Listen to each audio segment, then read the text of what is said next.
Baik dan Baik. Yang kalian bilang semua itu benar, ciri-ciri sahabat sejati. Dan ini yang paling intinya, selalu jujur dan tidak suka berbohong.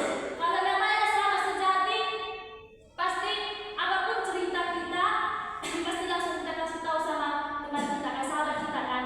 Walaupun nanti kita bercerita sama teman yang lain yang bukan sahabat kita, teman sama sahabat itu beda kan?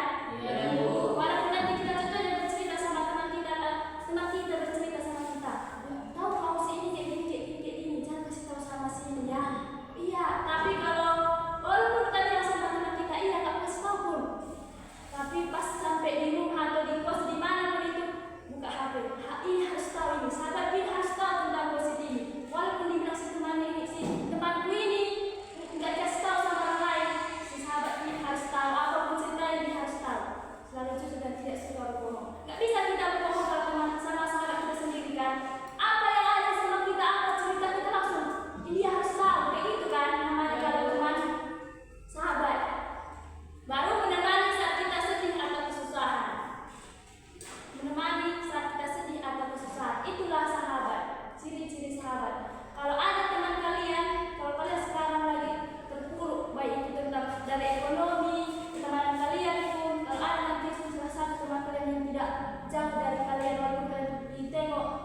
nggak merasa, pasti kita semua di sini berdosa kan?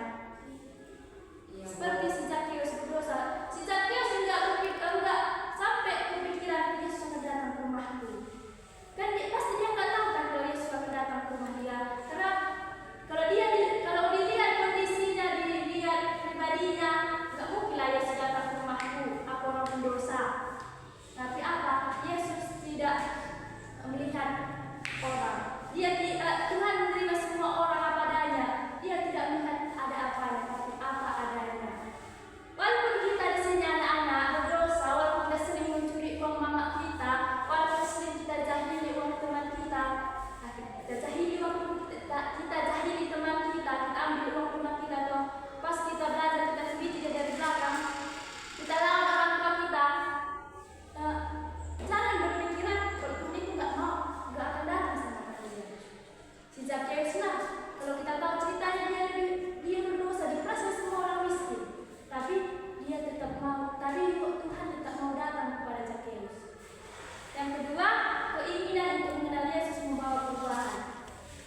Keinginan untuk mengenal Yesus membawa perubahan. Si Zakheus rela memanjat pohon hanya untuk mau melihat Yesus. Dia pendek kan kata si Zakheus. Kalau enggak dia manjat pohon, kayaknya enggak akan dikenal orang, kayaknya enggak akan dikenal orang, enggak akan dilihat orang dia ada di tengah kerumunan itu. Tapi karena keinginannya untuk mengenal Yesus sangat besar, naiklah dia ke pohon ara. Usaha kecilnya itu menunjukkan kehidupan hatinya untuk mengenal Tuhan, dan dari situlah perubahan hidupnya dimulai.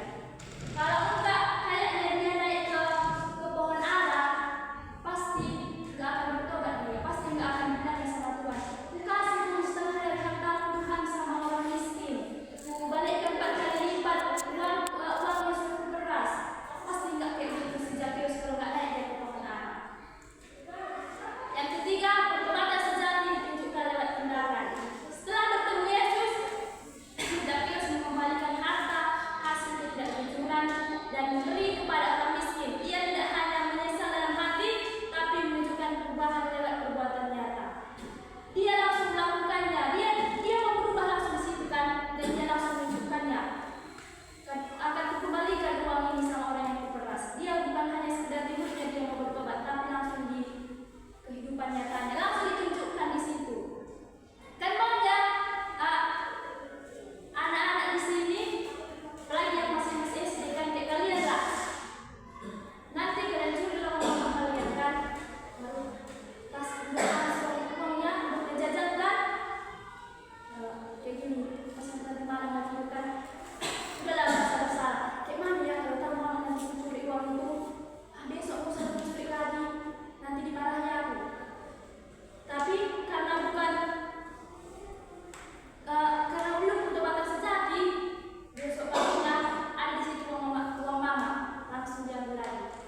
Kita cuma ngomong di mulut dan di hati kita mau bertobat, tapi nggak kita tunjukkan langsung, nggak langsung kita lakukan di kehidupan nyata. Tapi si Zakheus langsung menunjukkannya di situ dan langsung berseru sama Tuhan, kembalikan harta hasil, kembalikan semua uang yang sudah kuperas Tuhan, langsung berbagi sama orang-orang miskin katanya. Langsung kata si Zakheus. Keempat, kerendahan hati membuka jalan bagi berkat Tuhan. Zakheus yang awalnya sombong dan tamak menjadi rendah hati dan penuh kasih setelah mengenal Yesus. Dan Tuhan memberkati hati yang mau berubah. Kalau kita mau betul-betul mau berubah, tunjukkan di kehidupan nyata. Kalau yang kalian ucapkan di hati dan di mulut anak-anak sekalian memang betul, bukan karena cuma di mulut doh, bukan cuma di mulut bertobat aku untuk cerai rumahku, tapi tunjukkan di kehidupan nyata kalau itu memang betul-betul kalian bertobat. Itulah cerita tentang Zakheus. Sekarang udah kalian dengarkan kan tadi apa cerita Zakheus? Dan ibu mau bertanya dulu sama kalian dan dijawab langsung ya. Yang pertama, pastilah tahu kalian siapa yang dikisahkan di dalam kitab Lukas 19 ayat 1 Zakeus. Yang kedua, apa pekerjaan Zakeus? Memungut cukai. Ketiga, bagaimana ciri-ciri Zakeus? Dendeng. Apa itu? Keempat, siapa yang menyuruh Zakeus turun dari sana? Tuhan Yesus. Nanti kalau di sekolah minggu di sekolah minggu atau di mana ditanya orang, tahu kalian cerita Zakeus berarti udah bisa kan? Minggu depan ibu tanya berarti udah bisa kan? Oke. Sekarang ibu mau menunjuk dua orang untuk menceritakan seorang sahabatnya dari depan kelas, di depan teman-teman semua, langsung tengok dua orang. Sebelum itu tunjuk siapa yang mau? Siapa yang mau? Sudah semangat kali ini dia. Bu ini nggak ditengok pada sama anak dia mau ke depan. Ayo tapi. Baiklah teman-teman, saya menceritakan tentang sahabat saya. Ya teman-teman, dahulu waktu SMA saya mempunyai sahabat bernamanya Andre. Jadi dia ini orangnya sangat pemalu. Tapi dari kemaluan itu teman-teman, dia tuh kalau dia malu, dia sering minta tolong sama saya. Tolong bilangkan itu sama si Anu itu, karena dia orang ini pemalu, dia nggak mau ngomong secara kontak mata gitu sama seseorang mau menanyakan sesuatu kayak gitu dia. Jadi dia minta tolong sama saya. David tolong dulu ngomongkan sama ini si Nita itu, saya nggak berani. Kenapa nggak berani? Kan guru, saya pemalu orangnya. Nah, jadi setiap dia minta tolong, saya selalu membantunya. Namun suatu seketika saya juga mengalami kesulitan.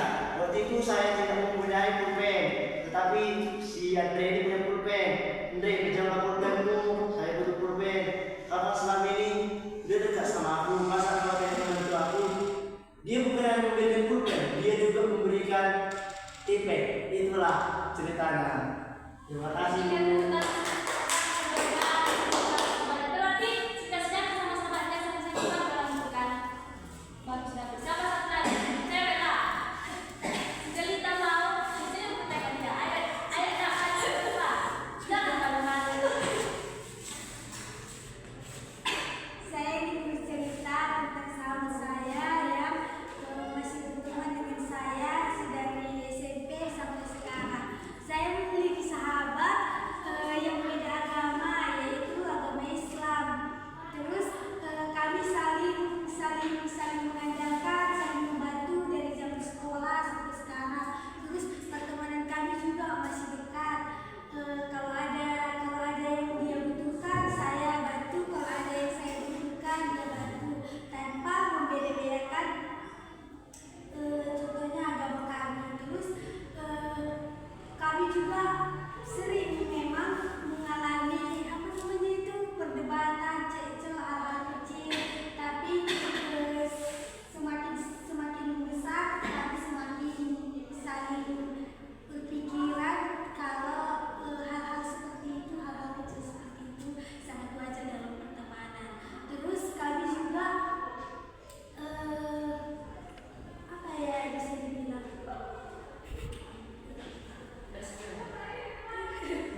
kesalahan.